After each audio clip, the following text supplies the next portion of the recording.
السلام عليكم ورحمة الله وبركاته. سوف نتحدث اليوم عن جرأة الفنان إسماعيل ياسين وعفويته في الكوميديا التي كانت في كثير من المواقف تسبب له مشاكل وأزمات مع الملوك والرؤساء، ووصل الأمر لسجنه ودخوله في مستشفى الأمراض العقلية.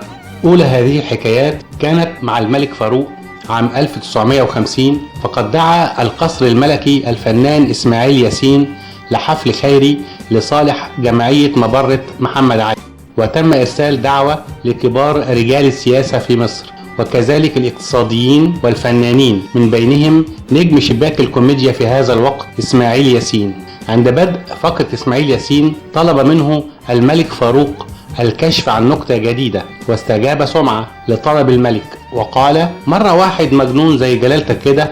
وقبل أن يستكمل النكتة انفعل الملك على نجم الكوميديا وقال له: انت بتقول ايه يا مجنون؟ فحاول اسماعيل ان يخرج من الموقف بالتظاهر بالاغماء، وسقط مغشيا عليه لينجو من غضب الملك، ليطلب الملك فاروق من طبيبه بتشخيص حالته بعد ان استفاق، وامر الملك بنقله لمستشفى الامراض العقلية مع تحمله كافة مصاريف علاجه، وتم وضع سمعة في مستشفى الامراض العقلية بالفعل لمدة 10 ايام.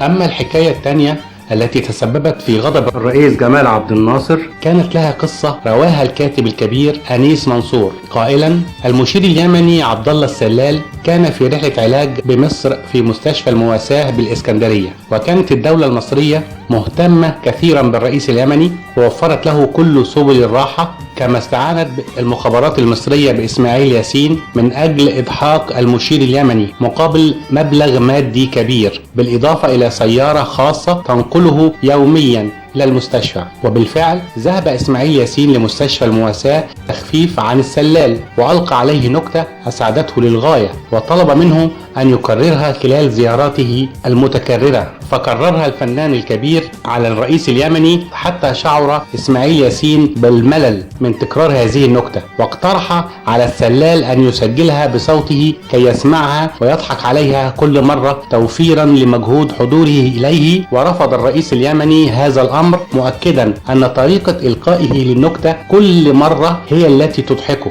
ثم تحسنت حالة عبد الله السلال الصحية، وخرج من المستشفى وأقام حفل كبير لشكر إسماعيل ياسين، وأكد أن النكتة التي كان يلقيها عليه إسماعيل لها سبب كبير في تعافيه. وهنا تساءل الناس عن النكتة التي كان يلقيها إسماعيل ياسين على الرئيس اليمني والتي ساهمت في تحسن حالته الصحية بهذا الشكل. وكانت النكتة لرجل يجلس في مقهى ويقرأ الجريدة بشكل يومي، وخاصة الصفحة الأولى منها، ثم يلقيها على الأرض غاضبا. وسأله الناس لماذا هو غاضب بهذا الشكل ولماذا ألقى الجريدة. أكد بأنه يقرأ صفحة الوفيات، فرد عليه أحدهم بأن صفحة الوفيات بالداخل، ليعود ويرد بأنه يعلم، ولكن الشخصية التي في باله لن يتم إعلان خبر وفاته إلا في الصفحة الأولى. وفور علم الرئيس جمال عبد الناصر بهذه النكتة غضب بشكل كبير، لأنه اعتبرها إسقاط عليه وتمني لموته.